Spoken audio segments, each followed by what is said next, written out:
ছোট বন্ধুরা, কেমন আছো তোমরা সবাই? আজকে তোমাদের জন্য নিয়ে এসেছি টুনটুনি আর বিড়ালের কথা। লিখেছেন উপেন্দ্র কিশোর রায়।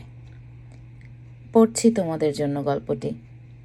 গৃহস্থের ঘরের পেছনে বেগুন গাছ আছে। সেই বেগুন গাছের পাতা ঠোঁট দিয়ে সেলাই করে টুনটুনি পাখিটি তার বাসা বেঁধেছে।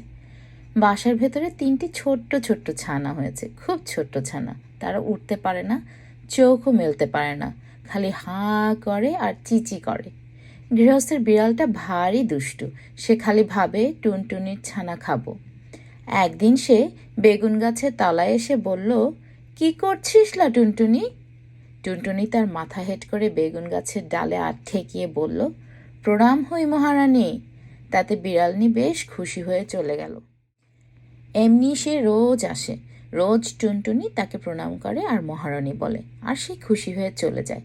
এখন টুনটুনি ছানাগুলি বড় হয়েছে, তাদের সুন্দর সুন্দর পাখা হয়েছে, আর তার চোখ বুজে থাকে না। তা দেখে টুনটুনি তাদের বলল, বাছা, তোরা উঠতে পারবি? ছানারা বলল, হ্যাঁ মা, পারবো। টুনটুনি বলল, তবে দেখ তো দেখি ওই তাল গাছটার ডালে গিয়ে বসতে পারিস কি না। ছানারা তক্ষুনি উড়ে গিয়ে তাল গাছের ডালে গিয়ে বসলো। তা দেখে টুনটুনি হেসে বলল, এখন দুষ্ট বিড়াল আসুক দেখি। খানিক বাদেই বিড়াল এসে বলল, কি করছিস লো টুনটুনি? তখন টুনটুনি পা উঠিয়ে তাকে লাথি দেখিয়ে বলল, দূর হও লক্ষ্মী ছাড়া বিড়ালনি, বলে সে ফুরুত করে উড়ে পালালো। দুষ্ট বিড়াল দাঁত খিচিয়ে লাফিয়ে গাছে উঠে টুনটুনিকেও ধরতে পারল না, ছানাও খেতে পেল না। খালি বেগুনের কাটা খোঁচা খেয়ে নাকাল হয়ে ঘরে ফিরল।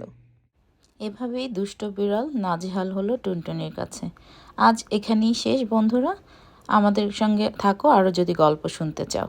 আবার দেখা হবে অন্য কোনো দিন, অন্য কোনো গল্প নিয়ে। ভালো থেকো সবাই।